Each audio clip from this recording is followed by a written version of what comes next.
This is Macro Analytics, delivering frank conversations on global macroeconomics and market analysis, outside the mainstream, featuring discussions and debates between Gordon T. Long, publisher and editor of GordonTLong.com, and his guests.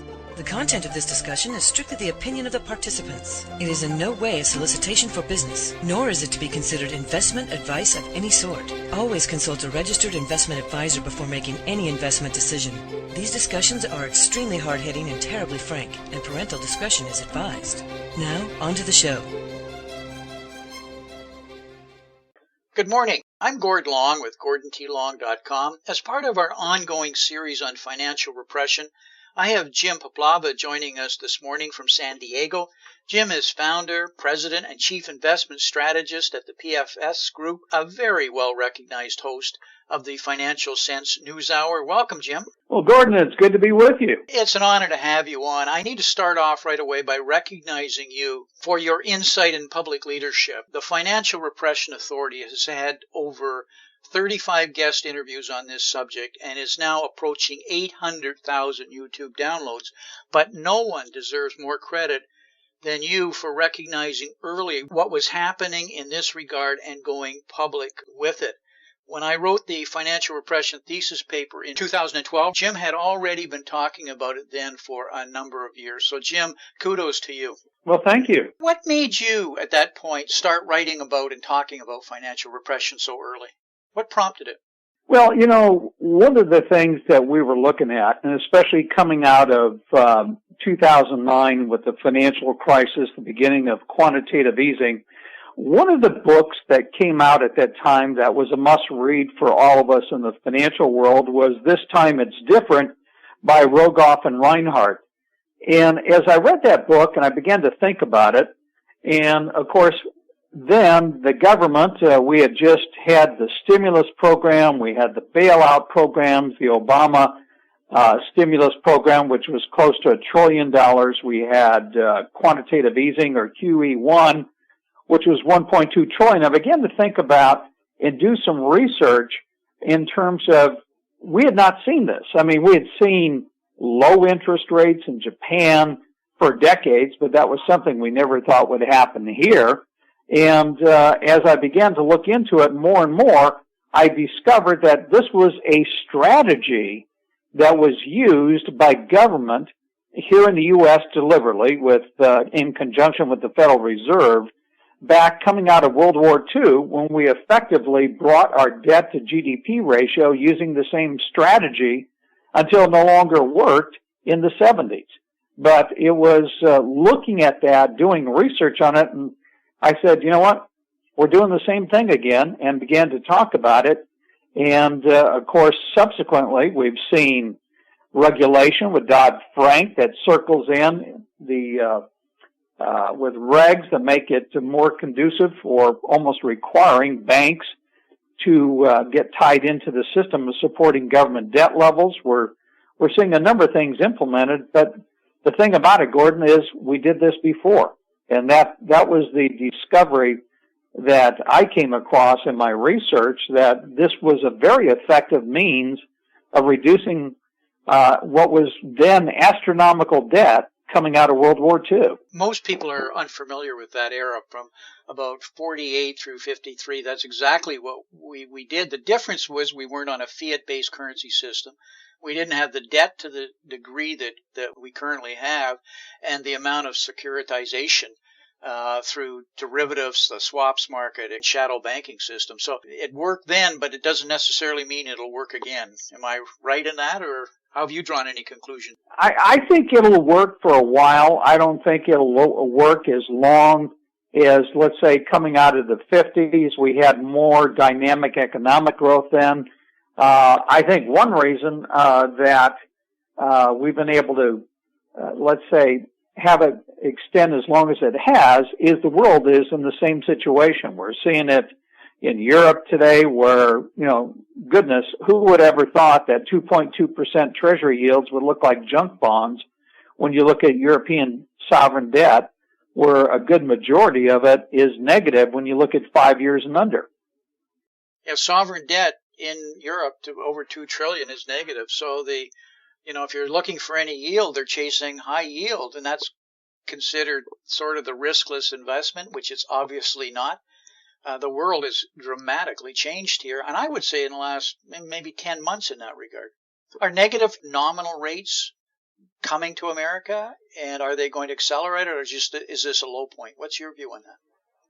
I think we've probably reached the low point in interest rates. I think the Fed, more than any other central bank, is really anxious, really, as the world's central bank, to normalize interest rates. So they were successful in bringing an end to quantitative easing, or the taper. Now, I think, is going to be where the rubber meets the road in terms of normalizing monetary policy. They would like to do it, but look where we are. We're coming out, I think when we get the final print for the first quarter, we may even get a negative print again like we did in 2014 for the first quarter. The second quarter, our LEIs right now are pointing out that it'll be better than the first quarter, but it's not going to be a barn burner. So are these guys willing to start raising interest rates? The things I'm looking at, we may not even raise until December. So I think the hard part is going to be for them to normalize interest rates, and this thing may last another 2 or 3 years. And the reason I think it can do that, Gordon, is this time we have other central banks, the ECB, the Bank of Japan, China just lowered interest rates. So the rest of the world is also pursuing the same policy. So it's not just financial repression here in the United States. It's financial repression globally. We seem to be playing a game of pass the baton around. As one lowers the rates and then somebody else does it, we see everybody taking their turn. And I'm wondering where all this leads, Jim. Who are the winners and who are the losers in this process? Well, there's clearly two winners here. If you are an investor, a lot of this liquidity is working its way because of poor fiscal policy into the financial market. So it's suppressing interest rates. It's driving up stock prices. So if you're an investor, with the stock market going from 666 to 2100, you've made a lot of money. If you've been invested in stocks, if you've been invested in bonds, your bonds have appreciated as interest rates have come down. And if you are a debtor, so you can go out today and get a low interest rate mortgage below 4%, you're a winner. The losers, unfortunately, in this are seniors. They are savers, because in essence, financial repression is a tax on savers. And savers are getting real negative interest rates, and that's before taxes. And they are the ones that pay the price. It was as if you read Keynes's analysis of how financial repression can work. He wasn't talking about financial repression, but he advocated basically of robbing savers to the advantage of government. And the savers are really the losers, because take a look at today. If you're in a money market fund, you get next to nothing. And Gordon, I'm just looking at my Bloomberg screen here, and on the day you and I are talking, a 1-year Treasury bill is 22 basis points. A 3-month Treasury bill is 1 basis point. And the number that I use to really illustrate the damage is, if you were, let's say, a conservative investor, you wanted to retire the year's 2000, and you were looking to get $3,000 a month off your investments. You wanted something safe. I could have put you in a 2-year Treasury note back in 2000, and it would only take $540,000 to get you that $3,000 a month. Today, Gordon, it would take over $8 million to get you that same amount of money. Jim, I have all sorts of friends of mine who were very conservative in their retirement planning, have retired, and when they were doing their planning, they were told to conservatively plan for 6% because they were making well north of 8 and 9%.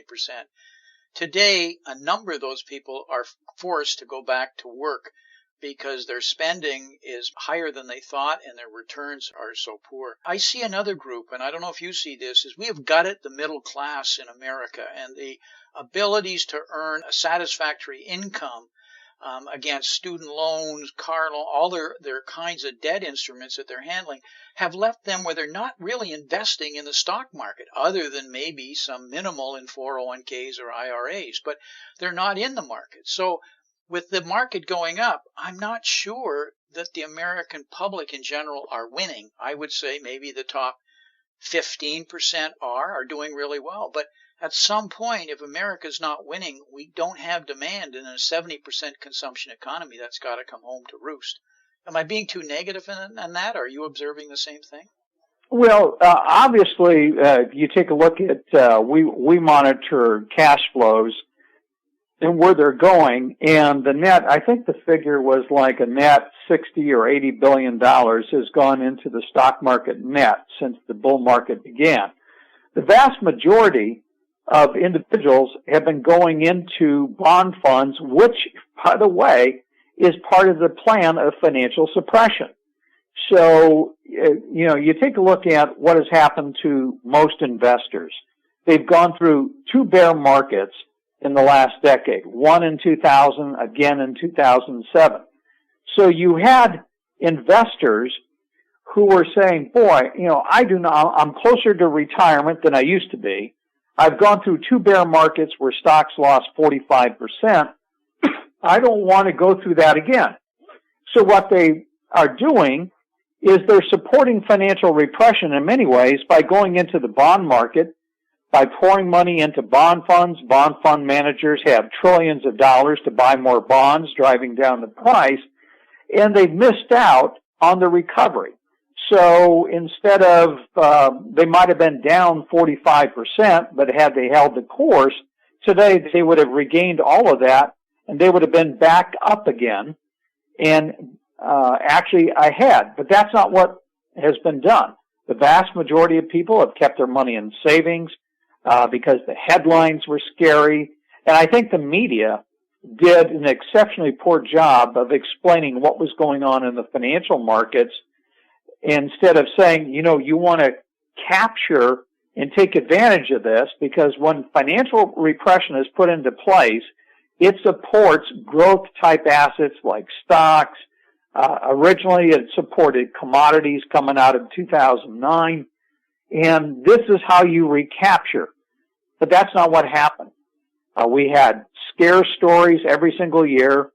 Whether you go back to 2011, it was Fukushima, it was the Arab Spring, it was the debt ceiling debate, it was the pig crisis. And when you hear all that, the public is doing exactly the opposite. They're doing exactly what the government loves them to do. They're putting their money in cash, the bond market, supporting that bond market, and really being sort of a contributor unknowingly to the policies of financial repression. Exactly right. Because if there is a bigger bubble, in my opinion, than the stock market, if I can use that terminology, it's in fact the credit bond market.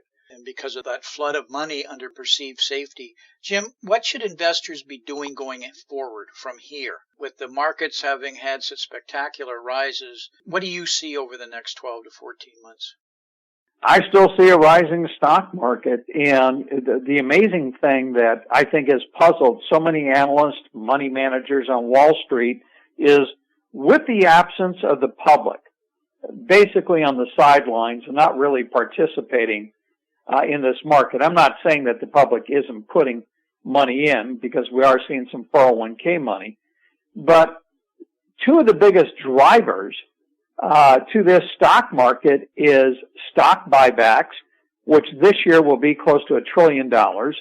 Central banks themselves are pouring hundreds of billions of dollars into the stock market, and that will be another driver. I do see, Gordon, the public eventually coming into this market, and it'll start to happen, which will give us our final wave up in this stock market, in my opinion, is the same thing when they begin to see what happened to bond investors in 2013 when we got the taper tantrum. From the summer of 2013, we saw the long bond go from 1.6% to 3%. And for the first time, the public saw their bond funds lose high single digits or double digits if you were in something like TLT. I think that period of time is coming and is before us as interest rates gradually work their way up. I'm looking at a Bloomberg screen since the beginning of the year, and all bond yields are north of where they were at the beginning of the year. So if you take a look at the German Bund, that got down to 7 basis points. The German Bund today is right back up to close to 60 basis points. Think if you had bought a German Bund 10 years at 7 basis points, and here we are 3 months later at 60 basis points, how much money you've lost. That's dramatic, isn't it? That kind of volatility just was unheard of. You're absolutely right, Jim, in terms of where the money is coming. The buybacks of corporations have been just truly staggering, and even the planned ones are incredibly large, without getting into whether that's good investment, but they're doing it.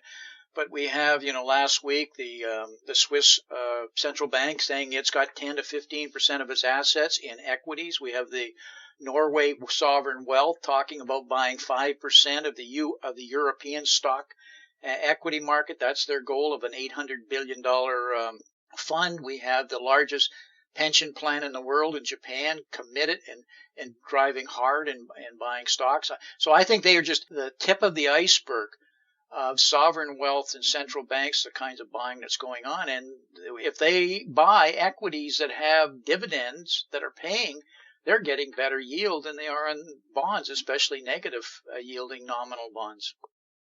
And I think this is a strategy that you see very wealthy individuals like Warren Buffett pursue. I mean, he was interviewed recently and he said, I have 90% of my money in equities. Because he knows long-term government policy is inflationary, something that he learned from his father. And he also knows that if you got cash flow that's coming in and that cash flow is growing at 7, 8, 10%, which is something that he looks at in the companies he invests in or buys, then you are doing fine by financial repression and profiting from it, which indeed he has. He's now the second richest man in the world at close to $72 billion in net worth. And unfortunately, because the public and because the media does such a poor job of explaining this to the public, what's happening to them, they're really being overly taxed, not just at the tax rates they pay, whether it's Social Security, income tax, property tax, sales tax, and all the other taxes that government imposes on us, but also the worst tax of all, the hidden tax of inflation and financial repression that basically makes their savings worthless. And I think this is one of the dynamics that we're starting to see. The new reality of retirement is that people are going to postpone retirement. I think that they're going to jiggle those numbers again, Gordon, and I think you'll eventually see retirement age lifted to age 69. It's already been lifted to 65 to 67 for boomers. So, but it's a cruel tax because people don't realize what's happening to them. It's, what's the old analogy? You throw a frog into a pot of boiling water, he'll jump out, but put him in a pot of water and gradually turn the heat up and you'll cook him. And that's what financial repression is. Yeah, and it's slow. It's a little bit at a time and you hardly notice it, but I agree with your observations on pensions. I believe that we're going to facing an era of pension poverty. And I believe that pensions no longer are risk-free. I think they have very high risks. And when we look at the level of underfunded pensions, public and private, it's totaling somewhere north of $8 trillion. These are staggering amounts. And why I bring that up, it says that we cannot have the asset markets fall too significantly, or it would be just devastating, absolutely devastating to the financial markets, the pension markets, who are barely getting by now, if they are, and are having to take on more risk. So the government's policy, it's like they are somewhat trapped into trying to accelerate or maintain these elevated prices, if I can call them elevated. We see this going on for another couple of years, but eventually this is going to break because I want to come back to stock buybacks for a moment because I think they make a lot of financial sense. And the reason I say that, Gordon, is a lot of these companies have high return on equity. They're generating large amounts of cash flow. But with anemic economic growth, the last thing you would want to see a corporate CEO do is go out and build a new factory on the idea, build it and they will come, because they don't have the buyers. The growth in economics or economic growth globally isn't there. So they're doing what I call rational allocation of capital. If I have all this money, you don't want to keep it on a balance sheet because you could end up getting taken over with your own cash used to buy you. So they don't want to build a new plant because they don't have the sales numbers or the unit volume to justify it. So they're buying back their stock because there's a lack of growth globally, which is another characteristic of financial repression. They're incented to do it because the debt that they take out to buy back the shares is tax deductible. And I agree fully in that what financial repression effectively has done is bring demand forward. When demand is brought forward, supply will go up to match it. And we've had tremendous global supply build out in the emerging markets. But it's very difficult to sustain that demand and bring more and more forward. And as soon as it starts to slow a little bit, or there's a sense, the suppliers cut dramatically and quickly, as we're seeing with the Baltic Dry, as we're seeing with commodity prices. So the corporations, I believe, Jim, as you, their problem is their top line growth is just not there. Ever mind trying to invest in it, and they have margin issues now that are growing at a phenomenal rate. I believe we could see an earnings recession going forward. The problem, though, that is troubling me the most is last quarter, 90% of all of the profits of the S&P 500 went back into either buybacks or dividends. That is not the capitalist system that's going into growth and investment. That says it may help the earnings per share, but at some point we're not investing enough, though, as you argue, and correctly so, they can't see the growth. Yeah, and I also think there's another element that goes into financial repression and is enforcing this, and that is poor fiscal policy. I don't care if you want to talk about the Keystone Pipeline. There are so many things that we could be doing right now on infrastructure and repairing that infrastructure, whether it's new energy. I mean, here we have in California, we're not building reservoirs anymore. They're trying to fight these salination plants, and here we are with a drought, Gordon, that is affecting farmers here, homeowners here, and is going to affect the rest of the country because California produces much of the nation's fruit and produce. So we have these poor economic policies that are taking place that I think that are two other features that we're seeing right now, and one is demographics. We have an aging population. That's contributing to it. I think there's a difference in a gulf between boomers and millennials. Millennials are becoming more urban. They're less likely to own a home. They're less likely to, some even own a car. So you have demographics that are feeding into this environment at the present time. And I think eventually, we're going to see a technological revolution take place, which is happening at a rapid pace. So somewhere down the road, with a change in demographics, a change in innovation in technology, I think we'll be on the growth path once again, but it's going to change. It's going to take a change in fiscal policy, kind of what Thatcher and Reagan did in the early part of the 80s, what Cameron is trying to do in England, but what we're not doing here with Obamanomics. Yeah, our problem is, Jim, is we're trying to steer this ship with one lever, and that is monetary policy. We need fiscal policy, we need public policy, we need strategy. There's so many things that are so blatantly missing because a lot of these issues we're talking about are not cyclical, they're secular, and they're structural. You know, I was reading a report on by the Social Security Trust Fund, and there's two ways that we could make or fix Social Security. One would be a 1.4% payroll tax. Nobody would really like to see that, with matching contributions by employers. So that's 2.8%. Another one is extending the retirement age, because we do know people are living longer today. So there's things that we can do on entitlements. There's things that we can do in terms of infrastructure spending. There's things that we could do in fiscal policy. I mean, take a look at corporations. We have the highest tax rates, corporate tax rates in the world. So we've got, $2.5 trillion parked overseas. Bring that cash home. Create incentives for corporations to invest, whether it's in infrastructure, modernizing their plants. One of the things that we've seen in this economic recovery is CapEx spending has been anemic. And one reason is, why would I want to bring back money into this country and immediately pay a 35% corporate tax rate? On top of that, any state taxes in the jurisdiction in which I'm domiciled in. Yeah, you're just not going to do it, and that's a central problem. Also, the growth of small business just isn't there. And matter of fact, I just saw a study by the Gallup group that showed 70,000 net small business losses, that is, have went broke or shut down in the last 6 years. So ever mind maybe 52,000 manufacturing facilities that have left America in the last 15 years.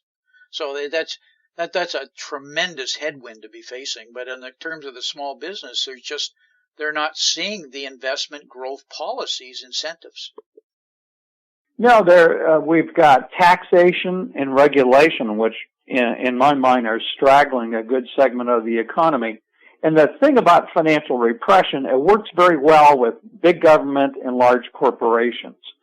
And really, as you and I know, the growth engines in this country are those small companies. It's the entrepreneur that starts a company up. And that's where a lot of the job growth is. And these small businesses are being strangled with, I don't care if it's Obamacare, if it's regulations that are coming out. And all of this is basically, hampering business growth and innovation in many of these companies today. And unfortunately, it's the only game in town is monetary policy. Unless you're a small businessman, you really can't fully appreciate the costs that go in to trying to stay compliant, to try and make sure that you're adhering to all of the laws as they're emerging and policies, especially if you're in the financial sector. It's just incredible. Jim, time goes by so quickly. We're getting up against our hard line. Are there any closing messages you'd like on financial repression or in general you'd like to leave with our listeners? Yeah, really try to understand it in terms of it. The concept is suppressed interest rates and a steady dose of inflation. And whatever your political beliefs are, investment strategy, you want to use the government's policies and take advantage. So if you know that, for example, money is flowing into the stock market as a result of this liquidity, take advantage of it and use it. The problem is at some point in the future, when everything looks rosy, when it looks like the economy is on track, the stock market is hitting record after record, everybody's exciting, well, that's when you know the end of the game is at hand. But until then, use government policy to take advantage of it, to profit from that wealth, and that really means investing along with companies and being in the market because that's where the growth is. It's not in interest rates that have a negative return and keep you invested below the inflation rate. Jim, could you tell our listeners how they could follow more of your work, your writings? And I know you just have an outstanding show in the Financial News Hour that some may not be familiar with. You can find us at financialsense.com. That's Financial Sense. That sense is S-E-N-S-E, like common sense. Financialsense.com. We've got a lot of articles, and we have shows from interviews to the weekend show to retirement planning, 6 out of 7 days a week. Must cite for any of our listeners to visit, and once you're there, you will go back. Jim, it's been a pleasure. Absolutely enjoyed our conversation. Sorry it had to be short, but a lot of our listeners listen to this on podcasts and as they commute or as they're jogging. So thank you for your time, and we'll have to have you back again. Thank you for inviting me. All the best. Bye. This has been Gordon T. Long, editor and publisher of GordonTLong.com. New recordings are posted regularly and can be found at GordonTLong.com. New show notifications are available through RSS feed, iTunes, and other social networking venues at GordonTLong.com.